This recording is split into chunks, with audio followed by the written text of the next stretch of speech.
Hello टीना। Hello तरुण। से बयां करो कि मैं तुमसे कितना प्यार करता हूँ। You can start by just not giving me misogynistic comments. मतलब अबे मतलब पहले मुझे माँ बहन की गाली देना बंद कर। ऐसा नहीं है कि हाल फिलहाल में मिसोजिनिस्टिक कमेंट्स हमारे सोसाइटी में इम्बाइब हुई है। आज से दशकों और सैकड़ों साल पहले भी ये सब चीज़ें होती थी और इसका सबसे इंपॉर्टेंट रीज़न ये था कि वुमेन को हमेशा से एक लोअर लेवल ऑफ क्लास या वीकर सेक्शन के तौर पर ट्रीट किया जाता था। शायद इसी रीज़न से है कि उनको कभी कोई वोटिंग का हक नहीं मिला, ना ही उनको कभी किसी चीज़ को रूल करने का हक मिला, ना उनको साइंस पढ़ने का हक मिला।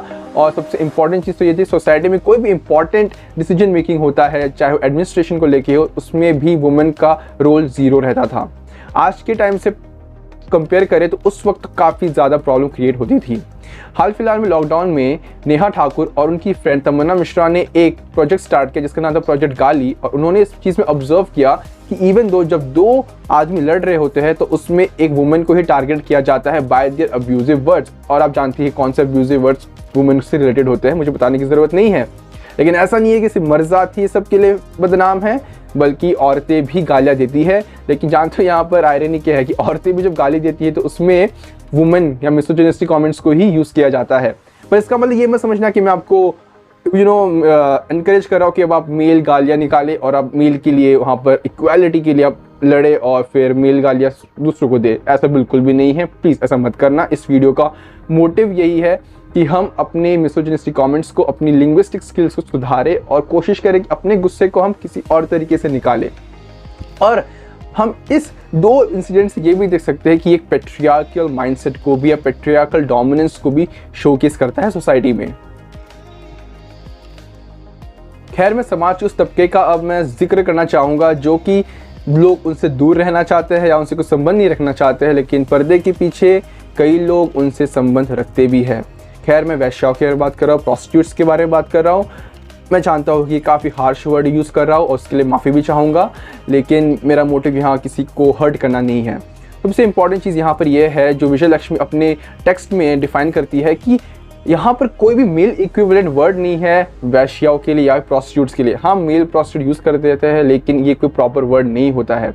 इसलिए उन्होंने 2017 में अपनी बुक में एक पर्टिकुलर टर्म को यूज़ किया गया जो कुछ ऐसा था कि there is no male gender equivalent for prostitute as if the concept does not exist. I can't some male equivalent for the words in the poem I published. One needs to make a start somewhere in terms of bringing gender equality into language. यानी कि वो इस sentence में आप अपनी इस बात में ये कहना चाहती है कि वुमेन से जो वुमेन इक्वालिटी जो है वो समाज में है, लेकिन अब ज़रूरी है कि अब हम उसको अपने लैंग्वेज यानी कि अपने कम्युनिकेशन स्किल्स में भी लेकर आए। और उन्होंने इसलिए एक टर्म दिया था वैशन, यानी कि औरतों के लिए वैशी और लड़कों के लिए वैशन टर्म को इंट्रोड्यूस किया गया था। और इसमें हमें यही पता चलता है कि जब हम लोग औरतों को गाली देते हैं, मिसोजिनिस्टिक कमेंट्स यूज़ करते हैं, तो ये बहुत ज़्यादा एक कॉमन ट्रेंड बन चुका है। बहुत ज़्यादा एक हमारे सोसाइटी में इतना ज़्यादा डीपली इन्वाइव हो चुका है कि अब हमें फ़र्क ही नहीं पड़ता।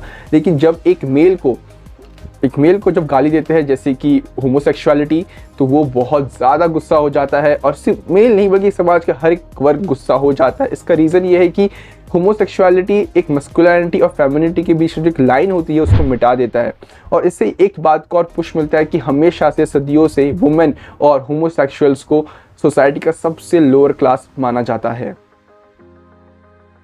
वैसे अगर हमारे भगवानों के ऊपर कोई आपत्तिजनक कमेंट करे तो हम उसके ऊपर चढ़ जाते हैं, फिर चाहे वो कॉमेडियन हो, चाहे वो एक पॉलिटिशियन हो या चाहे वो कोई एक्टर हो।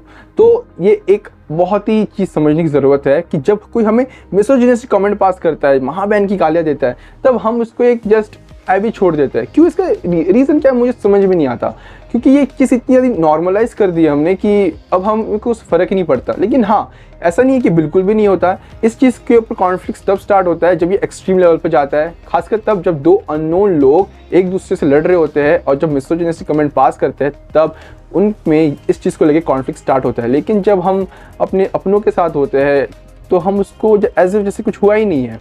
हम समझते हैं कि अरे दोस्ती में चलता है, अरे रिश्तेदारी में चलता है, अरे गुस्से में निकल जाता है। तो हमने इसको काफ़ी डिफेम करके रखा हुआ है। तो हमें सोचना है कि हमें कहाँ पर क्या करना है। ऐसा नहीं है कि आप सब से मैं अलग हूँ या मैं इस वेब से अलग हूँ, नहीं, मैं आप हर कोई इस वेब का एक पार्ट है और हमें कोशिश करनी चाहिए कि इस वेब से हम खुद को निकाल सके।